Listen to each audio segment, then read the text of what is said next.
Olá, eu sou Guilherme Ravache e esse é o primeiro Ravache Pod, podcast que a gente vai começar eu aqui com a Yulia Serra. Yulia, se apresenta pra gente aqui. Bom, eu sou a Yulia Serra, sou jornalista, editora, trabalhando com o Gui já há alguns meses. É uma honra estar aqui no primeiro episódio do Ravache Pod.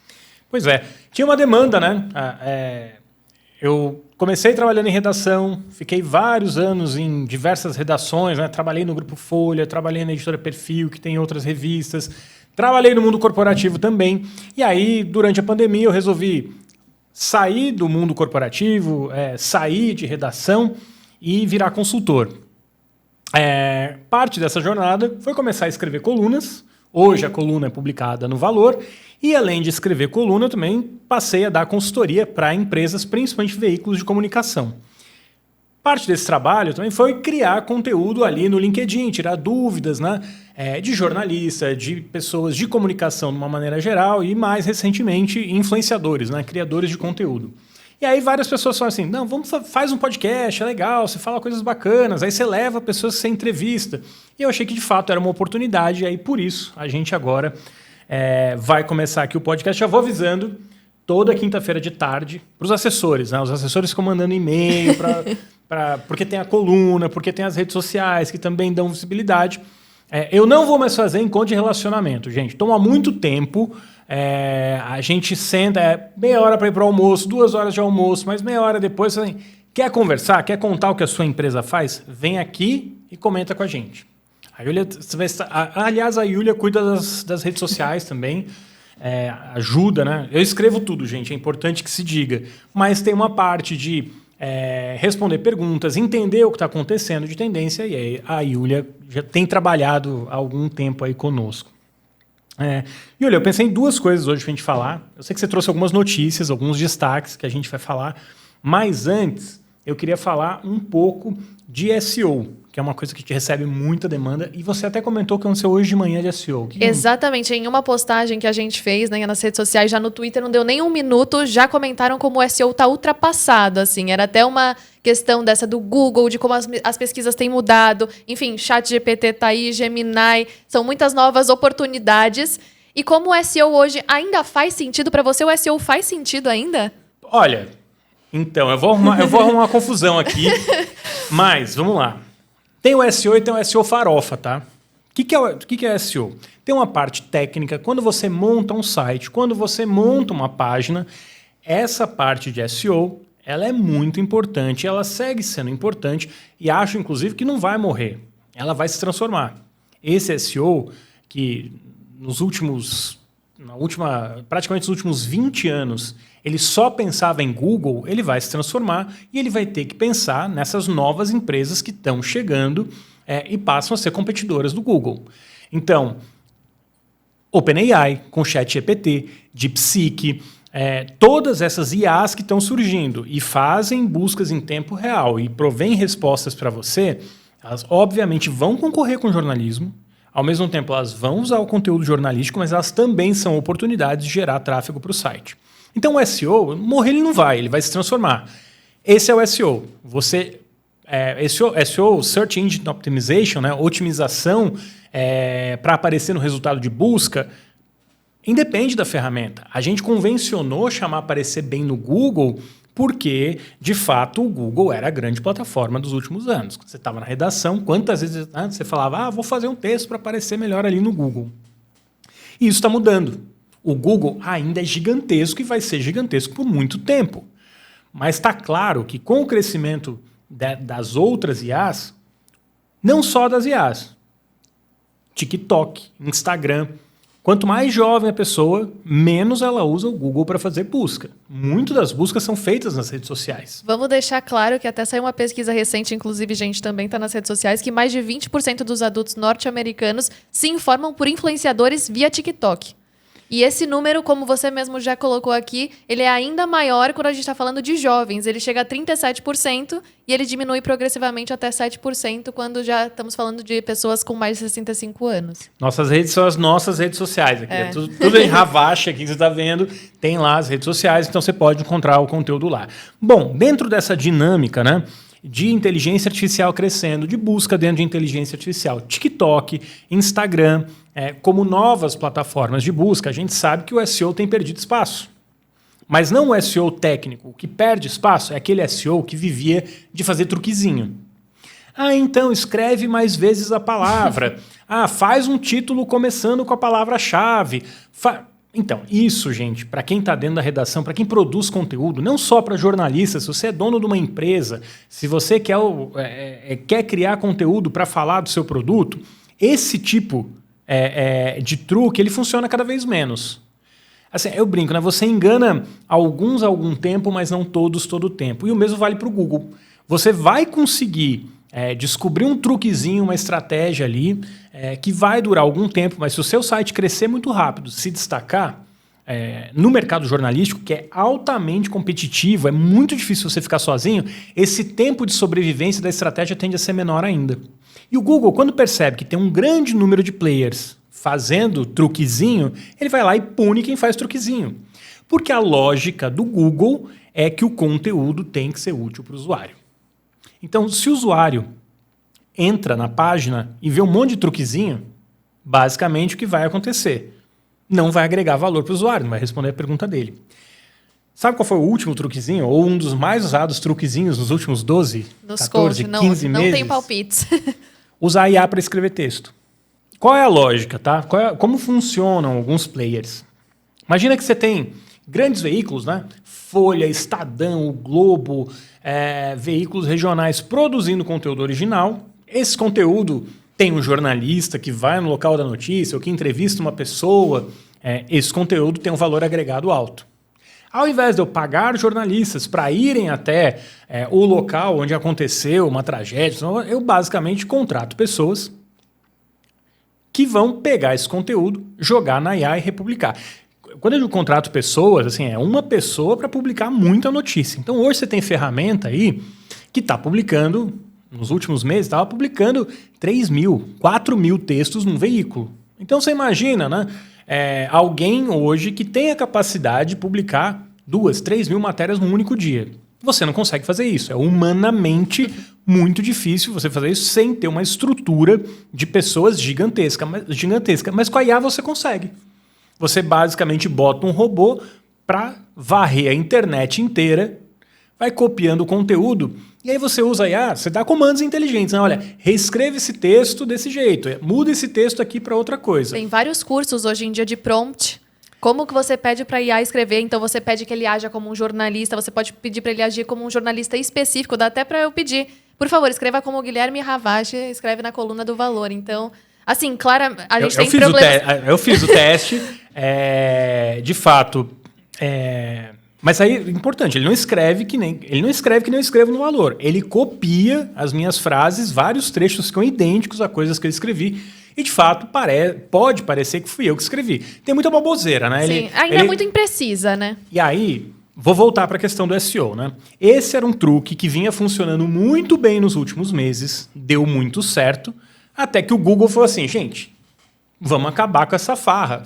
Porque esse tipo de modelo de negócio, além de ser péssimo para o usuário, primeiro, ele mata os publishers sérios. Porque quando você hoje dá uma busca no Google de termos jornalísticos, ou quando você olha no Discover, que é a plataforma, principalmente de telefone celular do Google, que sugere notícia, a gente vê uma série de veículos que não são marcas reconhecidas e principalmente não investem em jornalismo.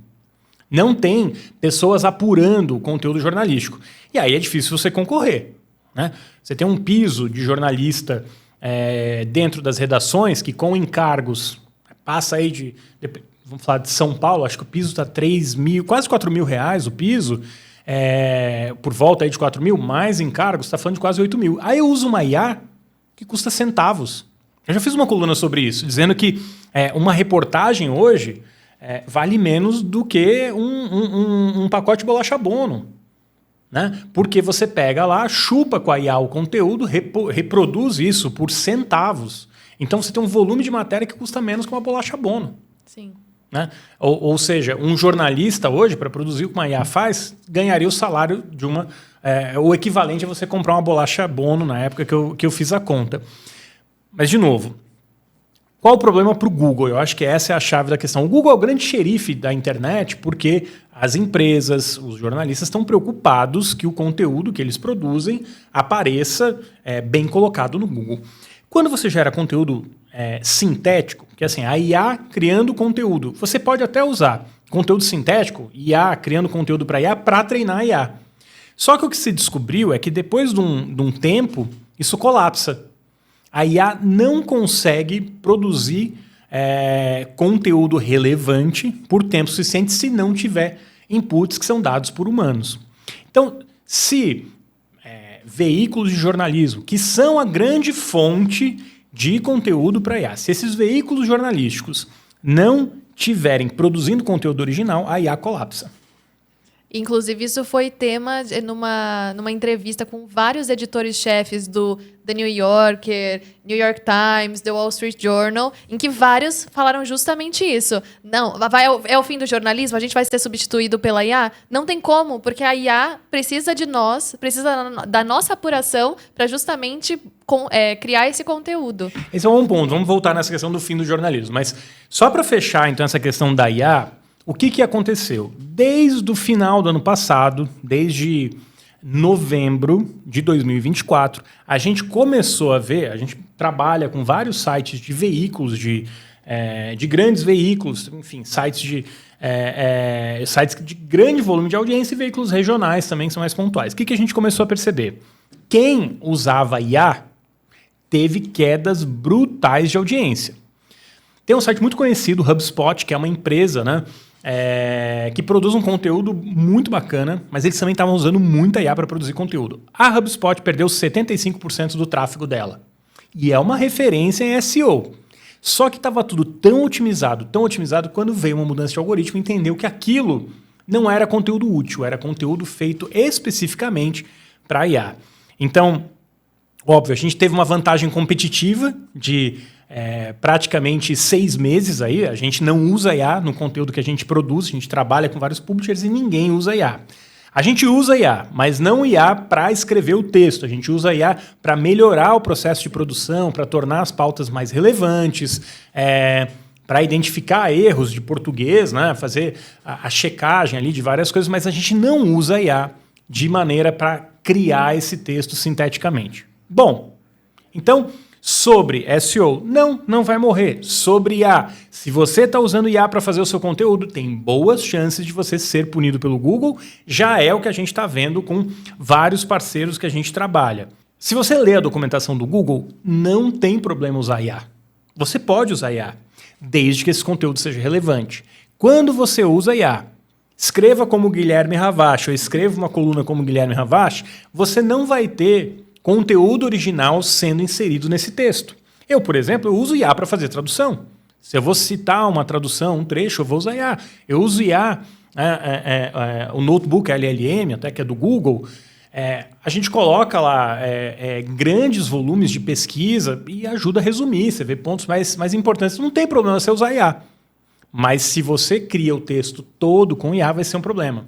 Sim, é uma otimização do processo, né? Não dá pra gente só ir no resultado, até porque hoje ela ainda alucina bastante.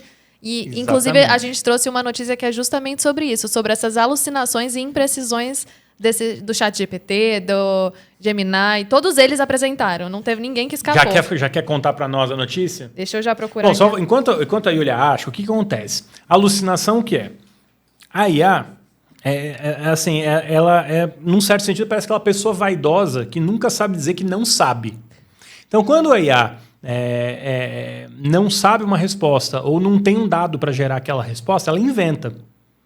E esse é um outro grande problema de você usar a IA para escrever texto. Você publica um texto jornalístico que muitas vezes não foi checado, só alguém replicou, e pode ter uma alucinação ou várias ali dentro da IA, ela inventou um dado.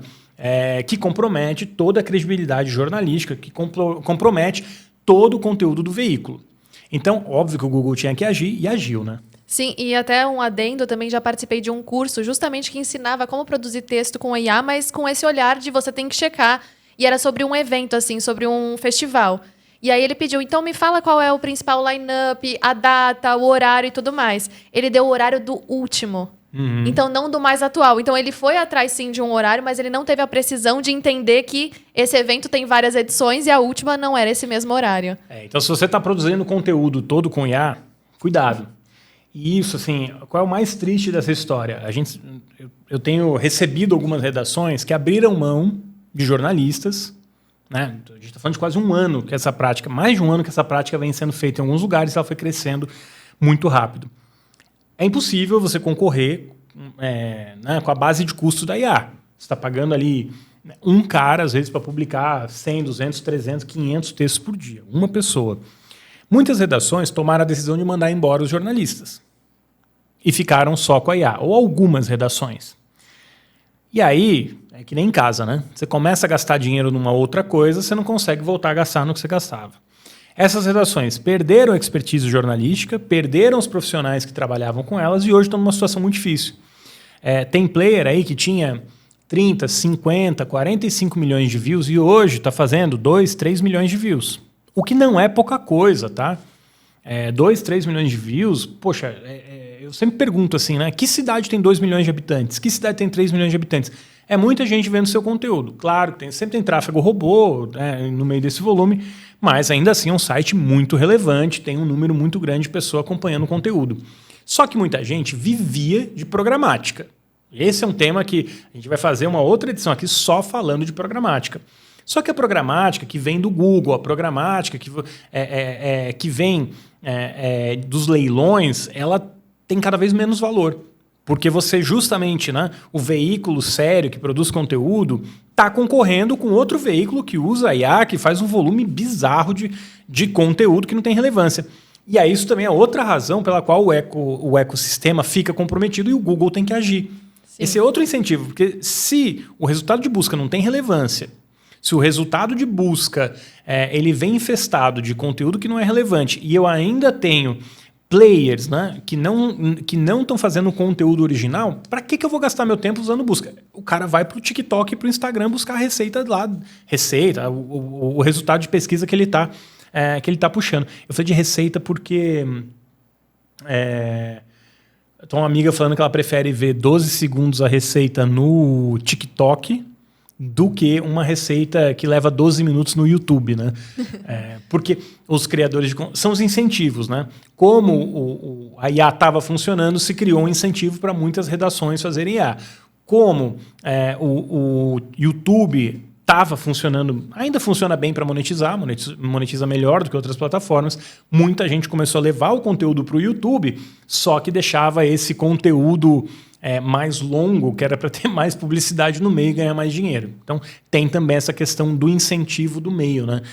Que é o grande conflito das Big Techs. Elas precisam fazer mais bilhões e bilhões a cada trimestre e isso piora a experiência do usuário. Sim, tanto que a gente até viu de outra pesquisa que muda quando a gente pergunta para um influenciador qual a rede preferida dele, a resposta foi YouTube, em questão de monetização. Eu acredito. Quando a gente pergunta para uma marca, é o Instagram. Então, assim, mostra muito o que você falou, né? Cada uma com o seu propósito, os incentivos aí de cada portal. Mas voltando para a notícia, dando os devidos créditos, a pesquisa é da BBC.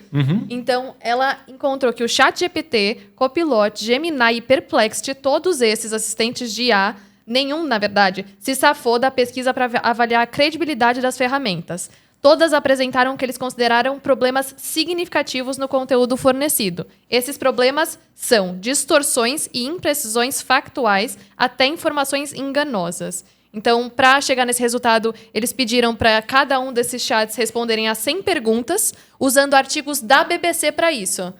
E aí, eles não só apresentaram erros factuais em números, datas, até como eu citei aqui anteriormente, mas inventaram declarações que não foram ditas, que não estão em nenhuma matéria da BBC. Então, olha como essas coisas acontecem. Eu tenho uma amiga que é assessora de imprensa. E ela disparou um release. Esse release está numa plataforma que você usa a IA para reescrever o release e republicar. E o comando dessa plataforma foi otimize, ou algo semelhante, otimize esse release para o meu site, que precisa de cliques.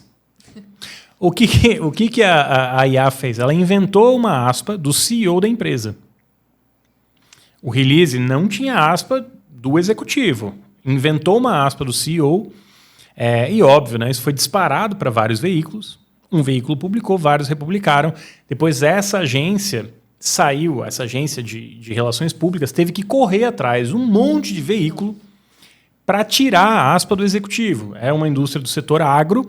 Ele falou a IA inventou uma barbaridade no texto e esse texto foi espalhado para um monte de gente. Porque já percebeu que sai uma notícia errada, parece que todo veículo, ou grande parte dos veículos, publica o mesmo erro? Como isso acontece frequentemente? Por que isso acontece? Porque hoje você tem uma operação que um veículo publica alguma coisa, logo outros veículos vão dar a mesma informação, simplesmente replicando, sem checar, sem apurar.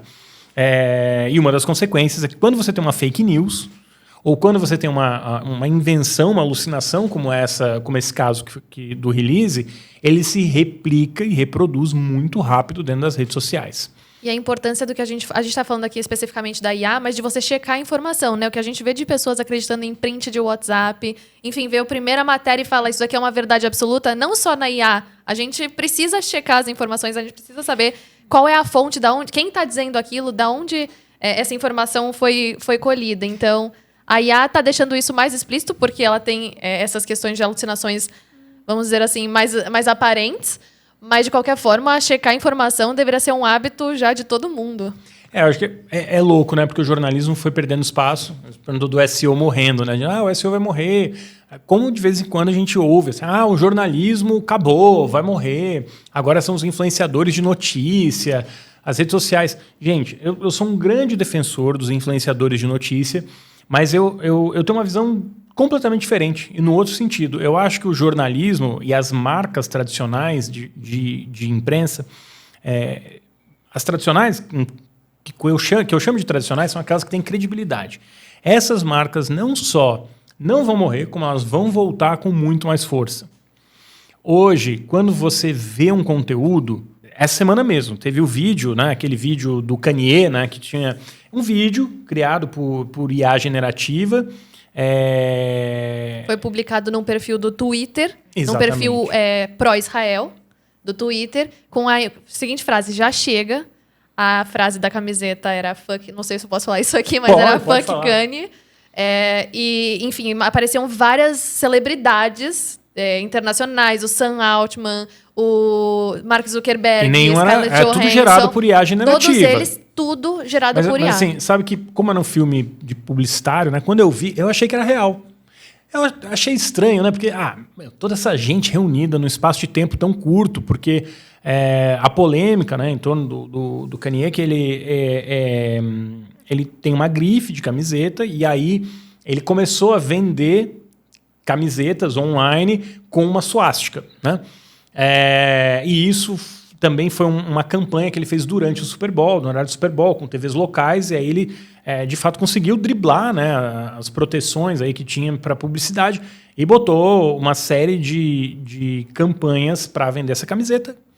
E é muito triste isso, mas, de fato, a camiseta vendeu e teve, né, toda uma polêmica em torno de como ele conseguiu veicular essas campanhas online, nos lugares, e aí o próprio fato da venda. E a resposta, né, enfim, desse grupo que apoia Israel, né, um grupo antissemita, foi criar um vídeo gerado por IA generativa. Qual foi o grande problema, né? As pessoas que estão nesses vídeos não foram consultadas. Então, a Scarlett Johansson, que é uma atriz americana que abre esse vídeo, ela mesma falou que os legisladores americanos, né, ou seja, os políticos americanos, precisam pensar em leis, precisam pensar numa regulação para a IA generativa, porque de fato é um problema. A gente está aqui conversando, eu estou falando.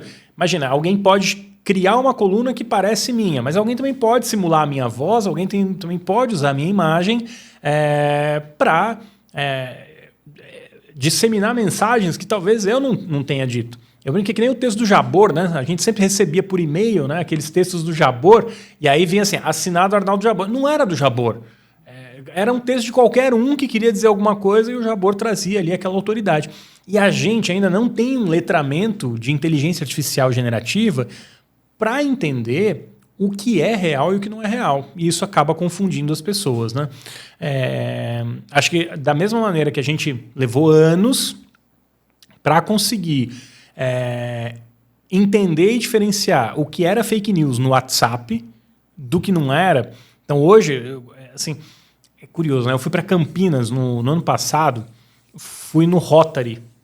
A pessoa mais jovem no grupo que eu estava... Eu fui falar de tecnologia, tá? Eu fui falar de tecnologia lá no Rotary. A pessoa mais jovem da sala, se eu não me engano, tinha 65, 66 anos. Mas eram pessoas, né?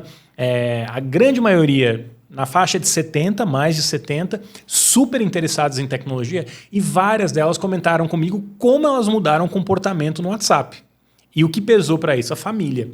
Esse letramento digital veio muito do filho, da filha, pessoas mais jovens que estavam mais antenados do que estava acontecendo, e aí eles pegaram, entenderam essa dinâmica. Então, mas isso vai vir de novo. A gente vai entrar em período eleitoral, vai ter IA correndo solta aí no ano que vem, né? A gente vai ter tudo indica que vai ser mais uma eleição disputada, polarizada, então a gente entra de novo despreparado, porque a gente não tem uma legislação para isso. E vamos ainda colocar que agora X, Meta, tiraram todo e qualquer filtro pra gente enfim, pode falar discurso de ódio, pode falar qualquer coisa, tem essa questão também que é isso, ainda piora essa questão de não banir esse tipo de conteúdo dentro das redes sociais, porque ele se prolifera. E a gente sabe, como a gente está discutindo aqui, muita gente se informa pelas redes sociais. Vamos fazer um giro pelas notícias aí, então, Yulia? Eu acho que para a gente... basicamente, a ideia aqui é a gente trazer o que a gente viu, o que a gente considera mais relevante, ou pelo menos que chamou mais a nossa atenção, no setor de mídia, porque essas notícias também se conectam com o mercado de comunicação. Isso aqui é um podcast para falar de conteúdo, de comunicação, mas também de plataformas, né? Porque a maneira que as plataformas funcionam determinam como o conteúdo, como a comunicação vai ser mais efetiva. No ano passado, assim, eu tive uma batalha dura com vários players para dizer, não usa IA no seu conteúdo, não faça conteúdo sintético, porque tem um outro ponto, né? Eu sempre acreditei que não ia ser sustentável do jeito que vinha, então eu defendia que não usasse IA.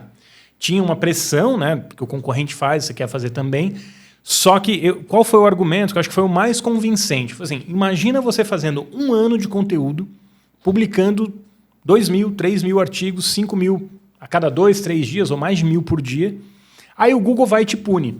Aí você fala assim, então agora eu vou fazer tudo direito. Porque você pode falar, a hora que eu fizer tudo direito, a hora que eu tiver um problema, eu volto a fazer tudo direito. Só que o Google vai olhar também volume, né? Quanto do volume que você tem foi gerado por IA e quanto do volume que você tem gerado por humano. Então, às vezes, a marca chega para mim e diz, agora eu quero fazer tudo direito, agora eu vou seguir todas as regras. Eu falo, perfeito. Então, mas quanto você quer investir para fazer isso? Porque quantas pessoas eu preciso fazer, quanta matéria bem apurada, bem feita, para gerar clique, engajamento, num volume que compense aquilo que eu fiz. Dá para recuperar o site? Sempre dá para recuperar o site.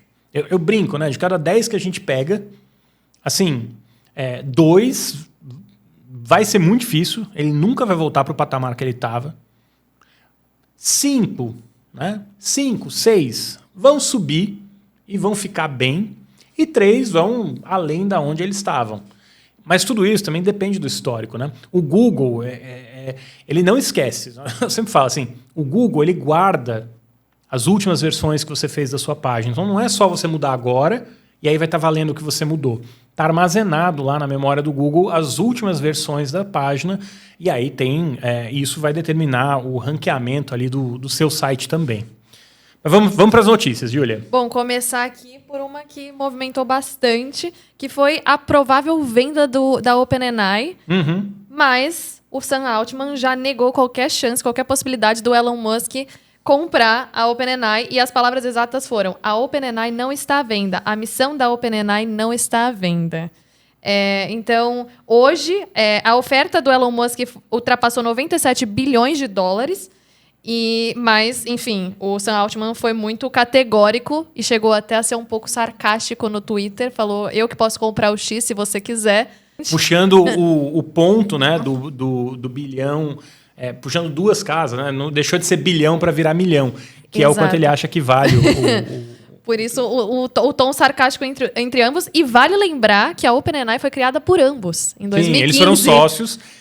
Tem uma longa briga exato, então entre os dois. é uma relação aí antiga entre os dois. Assim, o Elon Musk, né, ele é genial, tá?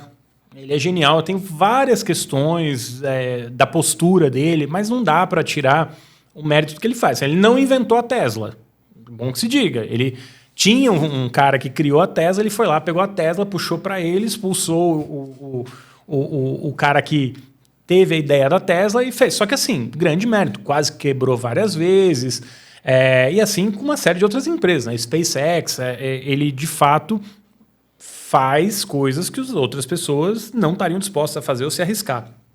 Mas, ao mesmo tempo, ele é muito abrasivo, né? É um cara que briga muito. E ele brigou com Sam Altman. E segundo, né, o que se sabe dessa briga, que vazou de pessoas que estavam próximas, ele queria o controle da OpenAI. Ele queria controlar a OpenAI. E o Sam Altman falou, não quero te dar o controle total da OpenAI. OpenAI que começou como uma organização sem fins lucrativos.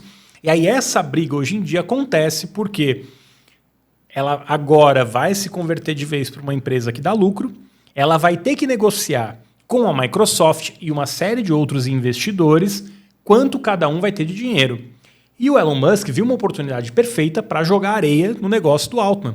Porque quanto mais valiosa for essa parte não lucrativa ou melhor, não voltada ao lucro da OpenAI, maior vai ter que ser o valor que o Sam Altman, que é a OpenAI, vai ter que pagar para a Microsoft e para os outros investidores.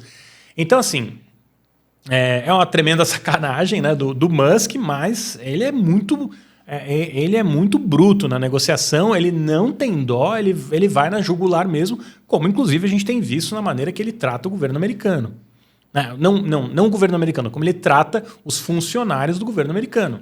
Sim. Só para fazer uma parte aqui, assim, é óbvio que um governo que gasta 7 trilhões de dólares, como os Estados Unidos, tem desvio, tem problema, como tem nos Estados Unidos, teria em qualquer lugar. Ninguém duvida isso. Ninguém duvida disso. E todo mundo, ou grande parte das pessoas, também acha que a gente vai ter que rever esses custos, né? Esses gastos dos governos. Agora, é muito ruim você rever e fazer isso com uma arma apontada para a cabeça das pessoas, que é o que o Musk está fazendo. Vou demitir milhões de pessoas. E para mim o que mais incomoda é que assim, ele, o Trump, né, fizeram uma coletiva no salão, eles falam disso, né? Eles, não, tem corrupção no governo. E não tem nenhuma prova. Não tem uma prova. Pode olhar até agora. Não, porque a gente encontrou grandes desvios.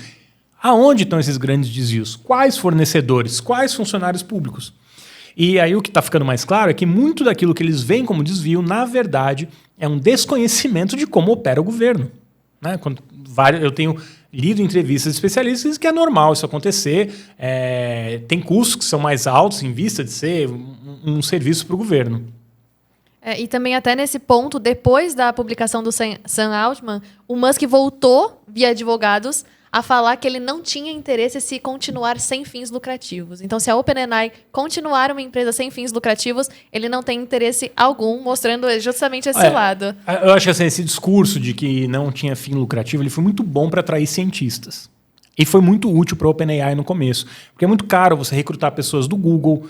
Gente, a tecnologia do ChatGPT, que a OpenAI lançou, ela foi basicamente inventada dentro do Google. Tem um paper que 8 ex-funcionários do Google, todos saíram, mas 8 funcionários do Google publicaram o paper seminal para a origem da IA generativa. Né? Então, esse paper foi publicado. Vários dos grandes cientistas de IA trabalhavam no Google, mas o Google, na opinião de muitos, por uma questão de conflito de interesse, né, a gente está vendo o estrago que a IA está fazendo para o negócio do Google, né? Porque a busca está ameaçada, porque hoje você tem player concorrendo no YouTube ou com o conteúdo que está no YouTube que pode fazer isso usando IA. O DeepSeek, né? A IA, a LLM chinesa, feita por uma fração do valor dessas grandes IAs. Então a gente sabe que o Google está muito ameaçado. Então, na visão de várias pessoas, mesmo tendo essa tecnologia, o Google não lançou porque fazia sentido para o Google manter isso junto com ele para não ter um concorrente. Mas aí os cientistas queriam seguir no mercado. Eles, inclusive, mesmo estando no Google, publicaram esse paper, né? Esse estudo, publicaram, isso passou a ser usado também na OpenAI e vários cientistas do Google foram recrutados pela OpenAI. E uma curiosidade, olha que interessante. O Elon Musk brigou com o fundador do Google, né? Ele é brigado com Larry Page e Sergey Brin. E o motivo da briga foi um cientista de inteligência artificial que foi recrutado para a OpenAI. Então, acabei de lembrar disso. Assim, então, o Musk é brigado com o Google, né? E a razão disso foi justamente levar um cientista que é uma referência aí de IA generativa. Não estou lembrando o nome dele agora. Mas depois a gente coloca aqui embaixo. Vai aparecer. E até falando um pouco mais de IA, um grande debate que se tem em torno da IA é justamente sobre a regulamentação dela. E também o Reino Unido e os Estados Unidos se recusaram a assinar o acordo internacional para a regulamentação da IA. O Reino Unido justificou a atitude falando que era por conta de preocupações com a segurança nacional e a governança global, e os Estados Unidos alegaram que a regulamentação poderia, abre aspas, matar uma indústria transformadora no momento em que ela está decolando, fecha aspas. Olha, esse é o mesmo argumento que foi usado anos atrás para as redes sociais. Gente, alguém aqui tem dúvida que as redes sociais podem causar muito mal para a sociedade? Fake news. Crianças que sofrem bullying são assediadas por meio de redes sociais. A quantidade de crime que é cometido porque ele é motivado, porque ele é estimulado dentro das redes sociais. Então, eu entendo esse discurso de que não pode regular, porque se você regular, você vai atrasar o desenvolvimento da tecnologia. E eu sempre pergunto, a gente deveria ter usado a mesma lógica para energia atômica, energia nuclear? Assim, você não vê hoje os Estados Unidos assim, Irã, construa a sua arma nuclear sem preocupação. Nenhuma empresa americana vai te vender uma tecnologia para você fazer uma bomba atômica. E essa tecnologia existe disponível, tanto que vários países usam. Então, na realidade, mas é muito drástico você comparar redes sociais e IA com uma bomba nuclear. Gente, realmente é um exagero? A gente não sabe qual o limite da IA generativa. Aliás, a gente não tem um limite. E a DeepSeek, né, o fato dela conseguir desenvolver uma tecnologia tão avançada por um custo tão baixo também mostrou que é imprevisível o que vai acontecer. Eu não sou um cara contra a tecnologia, mas, para mim, é importante que existam regras. Regulação de Big Tech, por exemplo. Se fala muito sobre regular Big Tech no Brasil, teve discussão, né, do PL 2630. Mas, gente, vamos lá. É muito fácil regular Big Tech. É só fazer valer para as Big Techs que têm as redes sociais as mesmas regras que já valem para o que não é rede social. Hoje, se eu sou um veículo de comunicação, uma TV, um rádio, um jornal, eu não posso publicar qualquer coisa que eu queira. Eu tenho que seguir eu posso até publicar, mas eu vou responder perante a lei por aquilo que eu publiquei. Se você faz isso dentro de uma Big Tech, dentro de uma rede social, dentro do Facebook, dentro do Instagram, o que a rede social fala? Eu não sou responsável. Eu só sou plataforma. E isso teve uma lei americana que garantiu esse status para as plataformas de que elas não são responsáveis. E isso permite que a Meta, que o Google, qualquer empresa, faça não, o que está lá não é culpa minha. Então, se o cara está incentivando crimes ali dentro, ou se tem fraude acontecendo, o que a plataforma fala? Não é minha responsabilidade. E aí tem um conflito, né? Porque é óbvio que você regular qualquer meio custa caro. Como que a gente evita que aconteçam, que exista, né, conteúdo divisivo, conteúdo fake news dentro de veículos? Você tem que pagar editor, você paga jornalista para checar aquele conteúdo. Se você leva essa lógica para as redes sociais, a Meta está entregando cada vez mais dinheiro, resultado financeiro. Acabou de mandar 40 mil checadores embora. Isso custa muito caro. E eu já escrevi isso, né? Para mim, as Big Techs são as novas empresas de mídia, no momento que a internet surgiu. Está chegando uma leva nova de tecnologia, uma leva nova de empresas, e essas empresas demoraram para perceber a mudança. Né? A mídia impressa, por exemplo, jornal, revista, a gente demorou para perceber, e eu faço parte dessa turma, tá?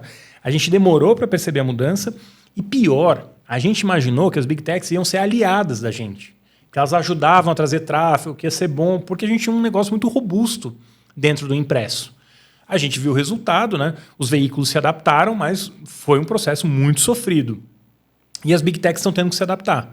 Essas demissões, esse investimento gigante na nova tecnologia é mais ou menos que nem um veículo de mídia que gastava fortunas para ter operação na internet. Assim, eu vi ao longo da minha carreira vários... YouTube. Aí o cara fazia uma produção gigante. Eu trabalhei com um veículo que chegou a gastar 2, 3, 4 milhões para fazer vídeo para ganhar centavos na outra ponta. O cara gastava 1 milhão e aí recebia de monetização de vídeo no YouTube R$1.000 por mês. Não, mas é um novo meio, a gente tem que fazer. E hoje, quando você olha a corrida da IA, é basicamente isso que está acontecendo. Então, tem estimativa aí que já foram gastos 600 bilhões de dólares IA generativa e o retorno dela até o momento foram 200 bi, no melhor dos cenários. É difícil calcular isso, mas a gente viu. Google dizendo que vai investir 75 bilhões, a Amazon dizendo que vai para 100 bi, né? Então vai ter um investimento gigante, mas não está claro se esse investimento vai ter o retorno que é esperado. Mas principalmente, eu acho que o retorno vai vir. A gente vai ganhar muito mais com ganho de produtividade do que está sendo investido. Só que não significa que quem vai sair vitorioso dessa corrida é o Google, é a Meta, é a Amazon. Talvez sejam outras empresas, como a DeepSeek, ou seja lá quem for, né? E até tem tudo a ver a próxima notícia que a gente trouxe aqui com o que você está comentando, que a gente trouxe sobre a União Europeia estabelecer um plano de gastos de 200 bilhões em inteligência artificial. E é justamente para tentar alcançar a China e os Estados Unidos nessa corrida da IA. Então, a notícia foi dada até pela Ursula von der Leyen, presidente da Comissão Europeia, e ela deixou claro no discurso dela que o bloco tem intenção não só de alcançar, mas superar essas duas potências, então Estados Unidos e China. E as aspas dela foram: queremos que a Europa seja um dos principais continentes em IA. E isso significa abraçar uma vida onde a IA esteja em todo lugar. E é muito louco, porque de fato, né, a IA generativa, ela zerou o jogo, num certo sentido. E a Europa, que justiça seja feita, é quem está mais à frente no quesito de regulação. É mais fácil para a Europa regular porque ela não tem Big Techs lá, né? Ela tem outras empresas muito grandes, mas empresas mais tradicionais, de luxo, enfim, armamento também tem, mas você não tem Big Techs europeias, né? Acho que a mais próxima disso foi a Rocket, que vivia basicamente de copiar coisas que eram feitas nos Estados Unidos e lançar localmente, assim, né? Então, tentaram fazer e-commerce como tinha na Amazon, enfim, com resultados questionáveis, mas não tem uma grande Big Tech europeia, uma marca que todo mundo reconheça. Tem alguns destaques, né? SAP, mas não é uma Big Tech tradicional como a gente olha para o Google, para a Amazon e assim por diante. Bom, dentro desse contexto é mais fácil ser regular. Mas, ao mesmo tempo, que você, no momento que chega um DeepSeek e fala, olha, dá para a gente fazer alguns truques aqui, né? Ter modelos que você tem mais otimizados e que ao invés de você gastar $1 bilhão ou 100 milhões de dólares, você vai gastar 6 milhões de dólares. Não que eles tenham gastado isso, tá? Gastaram muito mais. Gastaram muito mais. A parte de pesquisa custou muito mais que 6 milhões. Mas para executar aquele modelo que eles divulgaram e que já está feito, custa 6 milhões de dólares. O investimento foi muito maior. Para se chegar nesse custo de 6 milhões para desenvolver, provavelmente foram centenas de milhões. Mas, vamos lá, custa 6 milhões e hoje qualquer um pode fazer. É uma oportunidade da Europa entrar no jogo, né? Se vai conseguir, se vai ser competitiva, é difícil saber. Mas olha só, e aí mudando completamente de assunto, o Trump combatendo a imigração é uma grande ajuda para a Europa e para vários outros países, a própria China. Porque se eu sou um imigrante vivendo nos Estados Unidos e eu estou com medo de viver nos Estados Unidos, eu volto para minha casa ou para algum lugar que me queira, né? É o natural. E a gente tem visto, né, um fluxo de cientistas voltando para a China e tem muitos cientistas chineses de IA, que é muito bom, como tem gente do mundo inteiro. E se você olhar, né, aquela foto, né, da posse do Trump, Elon Musk não nasceu nos Estados Unidos. O Sundar, que é o CEO do Google, não nasceu nos Estados Unidos. Quando você olha as Big Techs, os fundadores de Big Tech, a maioria ou não é americano ou é filho de imigrantes. Então, tem uma dinâmica aí que o Trump está criando nos Estados Unidos, pode ser muito prejudicial para o mercado de tecnologia dos Estados Unidos. E a China já percebeu isso porque está contratando aqui. A DeepSeek anunciou já a contratação, o dobro de contratação numa área que eles chamam de inteligência artificial geral, que é justamente sobre as habilidades cognitivas gerais que se assemelham à dos humanos. Pois é, né? Essa busca pela superinteligência, né? Hoje as empresas querem dar um salto no sentido de criar uma IA que consiga, de fato, fazer tudo que um humano faz. Não sei exatamente quando isso vai acontecer. Muita gente acha que a gente caminha, de fato, para isso. E a gente volta na questão da regulação, né? Muitas pessoas, inclusive, defendem a regulação justamente para se evitar que a gente chegue nesse ponto de ter essa superinteligência aí, né? Eu acho que é importante ter regra. Ninguém lança um avião sem seguir uma série de regras, sem fazer uma série de testes. Nenhum país constrói uma bomba atômica sem ter uma série de acordos. Hoje é muito mais difícil você fazer isso. Então, acho que essa justificativa da regulação atrasar o desenvolvimento, ela não fica de pé. Você não lança um carro, você não faz um avião, você não coloca um remédio no mercado sem passar por uma série de testes, sem ter uma série de processos que garantam a segurança das pessoas. Então, para mim, você não regular a IA é colocar o lucro de um punhado de empresas na frente da segurança das pessoas. E as pessoas estão cientes disso. Trazendo para a nossa realidade, uma pesquisa do Instituto Ideia de 2024 falou que 73% dos brasileiros veem a necessidade de criar regras para o uso de IA e 59% deles dizem que não sabem reconhecer imagens ou vídeos gerados por IA. Só falta combinar com o lobby das Big Techs, né, gente? Assim, as Big Techs têm muita influência em Brasília, como tem muita influência em Washington. A imagem, né, do Trump na posse, cercado pelos CEOs, não só CEOs de Big Tech, bilionários de maneira em geral, mas principalmente, né, Jeff Bezos, Elon Musk, essas lideranças das Big Techs, ela é muito reveladora. Ela mostra a influência que essas empresas têm nos governos. Ela mostra como os governos, óbvio, estão interessados nelas, e é natural, são grandes empregadores dos Estados Unidos, mas elas também têm uma capacidade de pautar as conversas muito grande. Então, assim, o Trump começou uma cruzada anti-woke, né, que ele chama, e eu concordo que tem exageros, né, nessa questão do woke. Mas tem avanços, progressos que a gente fez que a gente não deveria voltar atrás. Então, não dá para em 5 meses a gente voltar 50 anos em conversas que são tão importantes aí para a gente.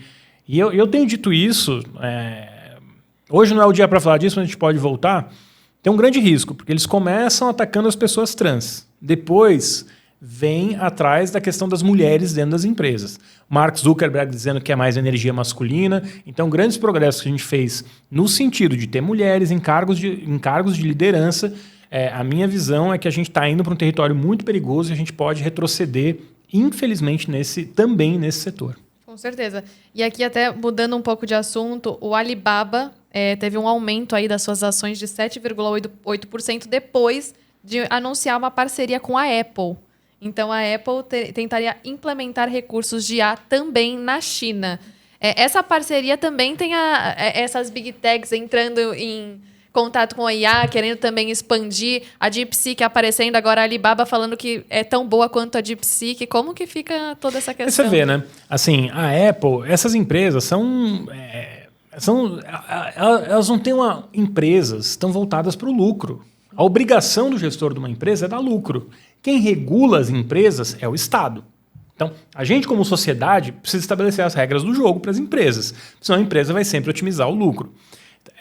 Para mim é muito revelador quando empresas como o Google, a Apple, assumem de um dia para o outro que o Golfo do México vai virar Golfo da América. E óbvio que elas fazem isso porque não querem ter um desgaste com o governo. A gente viu, né, um repórter da AP, da Associated Press, que foi barrado de uma coletiva dentro da Casa Branca, não pôde entrar no Salão Oval pelo simples fato da AP não chamar o Golfo do México de Golfo da América. E vamos dizer que também no Google Maps isso já foi alterado. Já Não, estão chamando. Na Apple então, também, assim, né? já se comprou isso como sendo uma verdade. E uma decisão, isso para mim é que é mais chocante, uma decisão tomada por um presidente, que não foi votada, né, nas câmaras, não teve uma votação popular, né, ou não teve Senado, Congresso aprovando isso. Então, para mim é muito assustador você ter decisões tão radicais sendo tomadas por um grupo tão pequeno de pessoas, né? E aí, também indo para essa parte, a gente vê grupos polarizados. Assim, tem quem se junta a IA e quem processa a IA. Uhum. Então, até saiu uma nota que citam algumas empresas que estão processando a plataforma, né, encabeçadas até, aqui deixou o The New York Times, Sim. encabeçadas por eles, mas também temos News Corp, The Intercept, How Story, Alternet, Get Images, The Center, enfim, a lista é enorme. E temos também quem se une a essas empresas de IA. Que fecha contratos com as empresas de IA. Exatamente. Há exemplo da Reuters, a Agence France Press, DMG Media, Sky News, Vox Media, Financial Times e a Shutterstock. Assim, é um dilema, né? Porque eu estava até lendo uma reportagem na Bloomberg de uma autora que recebeu da editora dela a proposta. A OpenAI, que tem o ChatGPT, queria comprar o direito de usar os livros de todos os autores. Cada autor ia receber 5 mil. Isso seria dividido entre a gente, autor e a editora. 5 mil, 2.500 para a editora, 2.500 para o autor, e o autor pagaria o agente dele, então ficaria com cerca de 2 mil aí, né, do valor. E ela falou, olha, se eu falar que não, o meu conteúdo já está sendo usado em IA. Se eu falar que sim, pelo menos eu tenho dinheiro. O que a gente está percebendo é que a inclinação de especialistas é que não tem muita discussão que tem direito autoral, né? A gente sabe que tem direito autoral. O que acontece é que, por exemplo, a Meta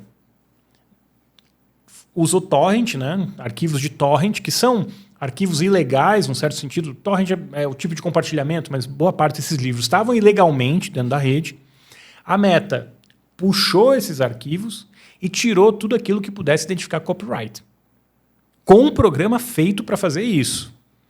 E aí o mais curioso é que o Mark Zuckerberg autorizou isso. Aparentemente ele autorizou.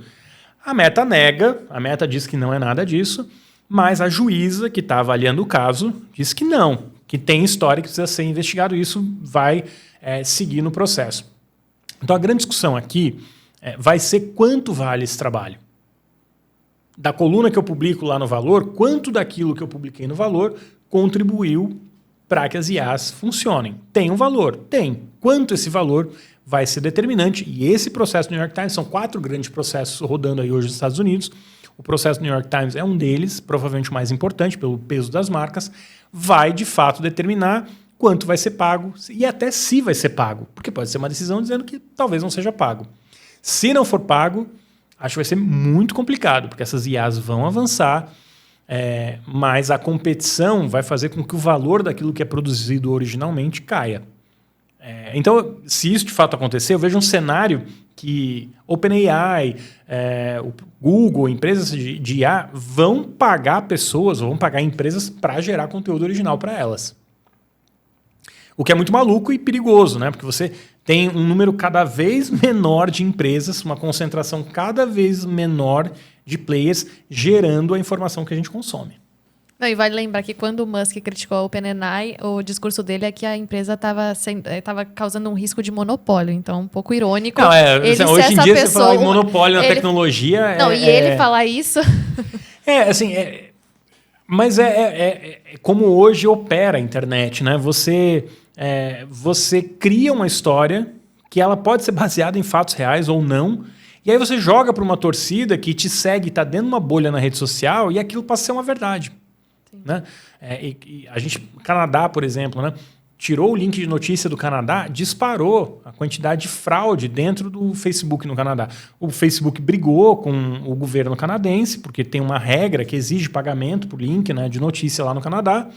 Aí o Facebook falou, não vai mais ter link de notícia dentro do Canadá, e o resultado disso foi uma disparada aí de fake news, de inclusive perfis se passando por veículos de notícia lá dentro do Canadá. Mas dá uma ideia do poder que essas empresas têm, né? Com certeza. E até algumas outras questões que aconteceram aí nessa última semana. Um escritório de advocacia internacional bloqueou o acesso à IA para os funcionários após um uso significativo. Eu vi. Como a gente já citou bastante isso, né? Você mesmo falou que não dá para a gente ser substituído, mas para otimizar processos, a IA é sempre válida. Como que você vê esse bloqueio? Assim, as pessoas esquecem. É que nem quando eu entro numa call, por exemplo, vou entrar lá no Google Meet, aí Read AI. Cara, para onde está indo esse dado? Você está fazendo uma call ali, você está trocando informações que são sensíveis da empresa, e você está subindo isso e você não sabe para onde está indo. Então, no caso de um escritório, né, de advocacia, uma empresa que tem processos, que tem... Você está subindo um processo inteiro, informação confidencial. Eu entendo que a IA vai ser usada, mas ali estavam usando várias IAs, né?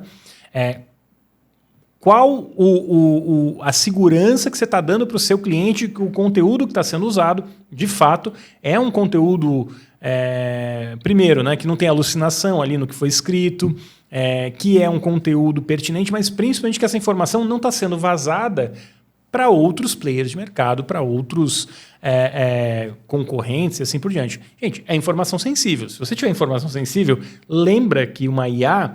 ela vai treinar outras IAs e vai gerar resposta para um monte de gente. Você não controla até que ponto aquilo ali vai ser de fato privado. E dizer que IA é tendência para 2025 já todo mundo sabe, né? Mas a Reuters classificou isso e colocou até que deve ser uma ferramenta utilizada para texto por áudio para 75% das pessoas, para ferramenta de resumo para 70%, tradução 65% e novas interfaces de pesquisa 56%. Por outro lado, um estudo da Microsoft Research sugeriu que o uso excessivo da IA pode causar deterioração das faculdades cognitivas, tais quais pensamento crítico e capacidade de resolução de problemas. Diante disso, assim, cada... São duas camadas aí. A primeira é de tendência. É óbvio que a IA é uma tendência, mas eu também imagino que tem uma outra tendência, que é esse afastamento da tecnologia. Né? As pessoas, à medida que a tecnologia fica tão presente, né, e ela pauta tanto a nossa vida, a gente já vê, né, pessoas que querem usar menos o celular, soluções que sejam menos invasivas, né, de tecnologia no dia a dia. Eu acho que isso pode acontecer também. Agora, com relação à segunda parte, né, e desculpa, eu te cortei, você ia fazer uma pergunta. Não, imagina, mas era isso mesmo, era justamente sobre como que fica essa questão, porque cada vez mais a IA é presente, isso é inegável e não tem como, mesmo com o bloqueio da empresa, enfim, ela vai fazer parte da nossa rotina, mas como a gente unir isso à nossa rotina sem perder, de fato, essa questão do lado humano, desse pensamento crítico, dessa criatividade, que justamente a IA se abastece disso, isso é nosso. Mas olha que interessante, já percebeu que sempre que surge uma tecnologia nova, vamos lá, assim, Sócrates. A escrita vai acabar com a memória das pessoas. Na Grécia Antiga, né, centenas de anos atrás, Sócrates disse que a escrita ia acabar. Era uma nova tecnologia. E na visão dele, iria acabar com a memória. Seria ruim. E aí, quando você vai olhando... Sim, o surgimento do romance. Os romances, né, eles eram publicados em capítulos, por isso que eles são tão longos, né, normalmente. Eles eram publicados em capítulos, só que as pessoas gastavam muito tempo lendo romances. E aí... várias pessoas, né, vários especialistas na época começaram a dizer que aquilo era terrível e até causaria um atrofiamento do cérebro das pessoas e assim por diante, com romance. E hoje você lê romance, dá status, né? É um diferencial você ler livro. Da mesma maneira veio a TV. Veio o rádio, né? Aí o rádio. Então, toda tecnologia que surge vai ter um grupo dizendo que aquilo vai causar um mal, vai causar algum retrocesso na humanidade. Hoje, o que a gente vê, né, a questão do celular, do computador, as pessoas dizendo que tem uma crise de atenção. E a minha leitura não é que tem uma crise de atenção, tem um processo de adaptação. A gente vai se adaptar a isso, a gente vai encontrar maneiras de lidar com esse novo fluxo de informação e a vida vai seguir. Né? Eu lembro que eu jogava videogame quando eu era criança, minha avó falava assim, você vai ficar cego, você não vai pra rua. Eu gostava de videogame, gosto até hoje, me controlo, mas é assim, também se imaginava que ia causar problema de visão, que você ia ficar mais violento. E a realidade é que a gente se adaptou, hoje tem gente que joga no celular, é produtivo, trabalha, apesar da gente ter internet aí há tanto... Né? Para a nossa geração já, muito mais tempo que a gente está chegando agora, e não teve um dano no sentido da gente ser menos produtivo. A gente continua trabalhando, produzindo, continua saindo gente das faculdades, um número relevante de pessoas da faculdade. Então, assim, acho que tem uma resistência também à tecnologia, e isso é importante que se diga, né? Eu critico muito a tecnologia, mas não pela tecnologia em si só. A tecnologia pode ser boa ou ruim, né? O como a gente usa, né? Quais as regras, qual o contrato social para se usar a tecnologia é o que determina se ela pode ser boa ou ruim. E é isso que, nesse momento, a postura dessas empresas, que estão totalmente voltadas para o lucro, me parece ser negativa para a sociedade. Né? Explorar criança usando telefone celular, usando game, aplicativo e assim por diante. Perfeito. Mudando um pouco do assunto IA, também teve a criação do The Bop House, que é uma casa, né, um grupo de jovens vivendo numa casa, são modelos do OnlyFans, entre 19 e 24 anos, e basicamente eles fazem produções, conteúdos para os assinantes nessa plataforma. Então, ele foi fundado pela Sophie Rain, que tem canal no OnlyFans, e o modelo de negócio já está bombando no TikTok, e os modelos relataram, aí, né, são eles falando que ganharam 12 milhões de dólares em dezembro de 2024 e em janeiro de 2025, 15 milhões. É tipo a casa da Playboy, só que feita para as redes sociais. Até né? a matéria que a gente pegou aqui justamente fala, isso daqui não é um reality da MTV dos anos 2000, porque realmente então, porque tinha a casa da Playboy, tinha essa pegada de... assim, é muito dinheiro, né? Eu acho que... mas tem uma questão complicada aí, né? São meninas bonitas, enfim, jovens. Claro que tem um componente de sexualização. A gente sabe que o OnlyFans também é uma rede, enfim, que tem pornografia, que tem venda de sexo, né? dentro da rede. Assim, mas nunca é só bom ou ruim. Né? O OnlyFans tem a vantagem de ter tirado o intermediador. Não tem mais o cafetão. Né? As próprias pessoas ali podem vender o trabalho delas, né? Online, enfim, marcar encontro, seja o que for. A gente vê, né? Sempre notícia. Fulana de tal ganhou X milhões no OnlyFans. Porque tem muito dinheiro. Por muitos anos, né? Eu fazia reunião e perguntava, você sabe quem são as empresas mais avançadas em internet? Aí as pessoas falavam, empresa tal. Eu falei, não, então, são empresas de pornografia. Né? Porque elas tinham um entendimento, né, para ela, fazia tanto dinheiro, podiam investir tanto que elas tinham servidor, código, desenvolvedor muito avançado. E por muitos anos elas lideraram as conversas na internet. Estão sofrendo, com o OnlyFans também. Como as revistas tradicionais, né, de mulher nua, pornografia, também sofreram com a internet, a própria internet sofreu com essas novas redes que levaram o público para lá. Eu acho que assim, a gente não é uma crise de atenção. A gente tem hoje uma crise de volume de conteúdo, né? Voltando ao que a gente estava falando ali da atenção. Tem muito conteúdo e é difícil você consumir tudo ao mesmo tempo. Com certeza. Aqui passamos pelas principais notícias, as notícias de destaque aqui. Então, vou deixar um recado aqui. Primeiro, obrigado, Yulia, por ter vindo. A gente não tem um formato aqui definido. Essa é uma primeira conversa que a gente fez para entender o terreno. Acho que é legal expor aqui algumas ideias, discutir.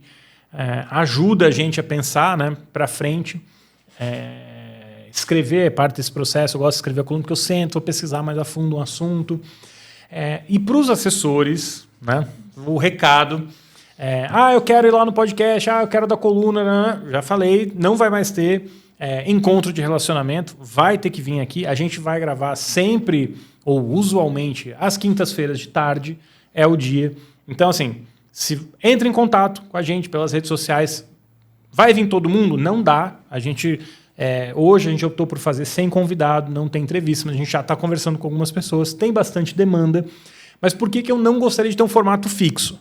Porque é um inferno ficar correndo atrás das pessoas para mudou o horário, não posso mais, porque está chovendo. Então, assim, Se vier convidado, tá ótimo, vai sentar aqui, vai conversar. Se tiverem 2, sentam 2, conversam. Se tiverem 3, qual é o limite mesmo aqui, Matheus e Jackson? Matheus e Jackson aqui do estúdio são 5 pessoas, né, que a gente consegue colocar aqui.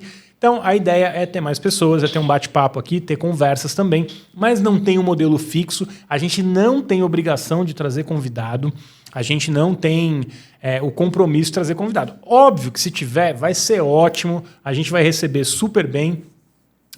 Mas a ideia é ter uma conversa sobre mídia, plataformas, redes sociais, regulação e para o que mais a gente achar relevante. Eu acho que esse é um espaço que a gente tem aqui também para ser divertido, né? Para a gente conseguir se entreter.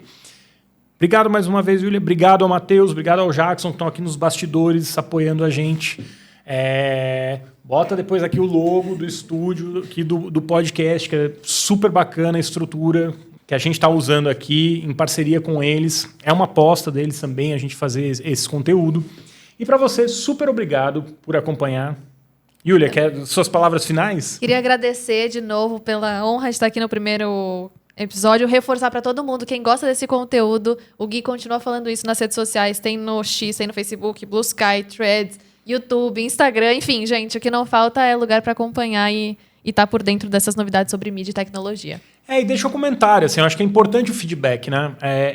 A gente, nos últimos, acho que no último ano e meio, né? O trabalho evoluiu muito, né? A criação de conteúdo, pensando em publisher, veículo de notícia, marcas que a gente conversa também, evoluiu muito por causa do feedback, assim. Eu acho que eu tinha um chefe que brincava, né? O feedback é uma bênção, aceite. E é um pouco isso, assim, a gente recebe feedback, óbvio, né? Que tem sempre uns insanos que vão lá e felizmente a gente não tem muito esse problema. Mas eventualmente vai ter alguém que vai falar alguma barbaridade e a gente deixa. Eu acho que tem ali a liberdade de falar. Só não vai falar palavrão. Se tiver palavrão, se tiver baixaria, a gente oculta mesmo e bloqueia.